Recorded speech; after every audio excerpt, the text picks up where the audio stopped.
میخواستم یک کمی صحبت کنیم درباره کنسرتی دیشب در امستردام رای.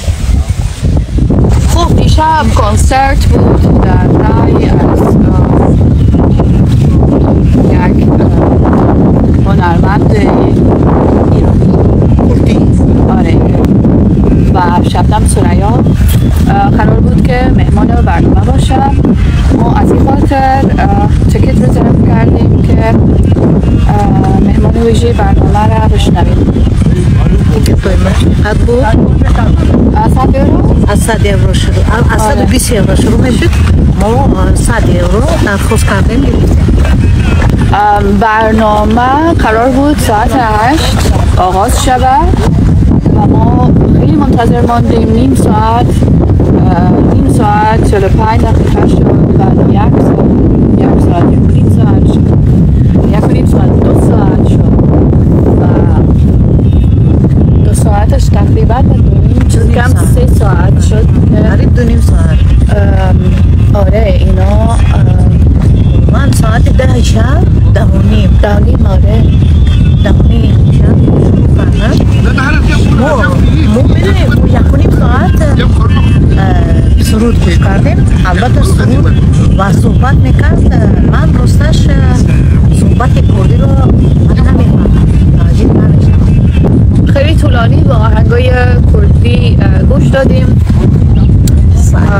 و در آخر برنامه شبنم ثریا برآمد کرد که ما خرسند شدیم. فکر کردیم یک 3-4 سرود میخوانه ولی در کل 3-4 کلمه گفت در تالار و استیج و تقریبا نیم آهنگ یا یک آهنگ خواند. با همون تمام کردن و رقصنده باش افغانستانی بودن. سرود اون یعنی یکون قطره معلوم نبود که این آوازخوان از تاجیکستان است. وقتی که از تاجیکستان بیاد حتما من مطمئن بودم که رقصنده های تاجیکی با لباس های چکر تاجیکی میتونن بسرن. این صحنه وقتی که گل میخواستن بدهن خیلی سخت بود.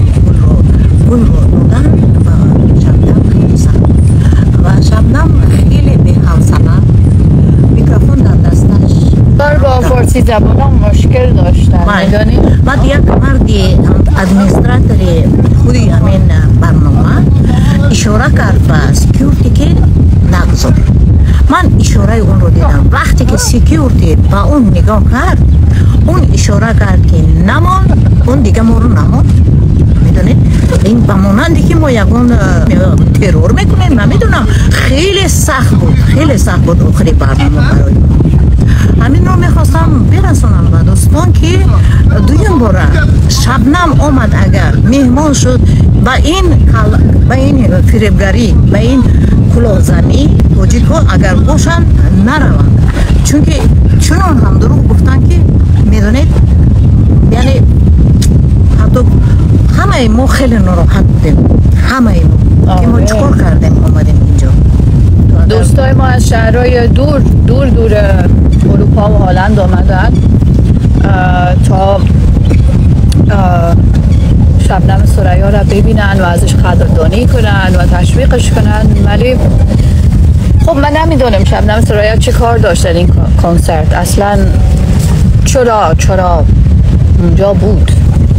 اگر 3 کلمه حرف زد و نیم آهنگ خواند و حیف این همه تاجیک یا فارسیوان که آمدن برای پیشواز ایشان و ایشان اصلا قدردانی را قدر نکرد و این خیلی حیف است. آره ما کم ناراحت شدیم از اینکه خب یک هنرمندی که ما خیلی دوستش داریم از تاجیکستان میآید و ما به قدردانیش پیشواز میکنیم، بلیت میگیریم و آهنگای هنرمندای دیگر رو میشنویم و ساعتها منتظر میمونیم. 2 ساعت 3 ساعت کلا من 6 ساعت خود رو گم کردم. 6 ساعت ما میدونید من دیدم با خودم تاجیکا میگن سوخت که وقتم رو طریق نداشته اومدم اینجا. جا اینقدر خالی بود که وقتی که اینو رکلام تبلیغ شبنم رو شروع کردن من باوری نداشتم که یک سرود میخونه و با زبان فارسی تاجیکی یگان سرود نخونه. نخود. آره دیگه کاملا نادرست و کلاهبرداری بود. فکر کنم شبنم ثریا را سوژه ساخته بودن که بیشتر مردمای ما بیاین. یعنی چی طور استفاده بردن؟ آره از مردم ما استفاده بردن که شبنم ثریا میآید تا تالارشان پر شود. آره تا تالارشان پر شود چون تالارشان خیلی خالی بود و برای ما بلیط‌ها را 120 130 140 نمیدونم چقدر فروختن، ولی در اون روز کنسرت بلیط‌ها را به 50 یورو می فروختن. به هر حال ما خیلی پول داریم. مردمای ما بلیط‌های بیشتر از 100 و 120 یورو خریدن به خاطر شبنم ثریا و هنگامی که دیدن چگونه روش شد با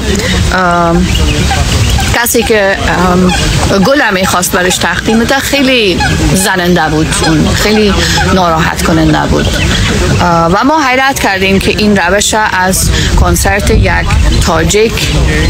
تاجیکستان دیدیم، چون در فرهنگ ما قدردانی از مخلصا جای والا داره. یعنی با مخلص، با کسایی که یک هنرمند دوست دارن این گونه روش نمیشه و اینجا صورت گرفت که خب و شبنم فکر میکنم که باید یک جرأت می داشت، باید چون که میکروفون در دستش نخود که تو جرأت نداری به ادمنستراتور به اون دوستانی که کردستانی دیگر ملت ها با تو بودن یعنی اون ادمنستراتورت صحبت کنی، یعنی این مگه میشه؟ خودش هم قدمی نبرداشت که شرایطی که بود رو بهتر بسازه یا یک عذرخواهی یا چه دارم. خیلی چیزا از اونجا همه قدرت داشت، میکروفون در دستش بود و دیگه کسام زیر فرمانش بودن یا که این زیر فرمان دیگه کسا بود، حالا نمیدونم. ما نفهمیدیم.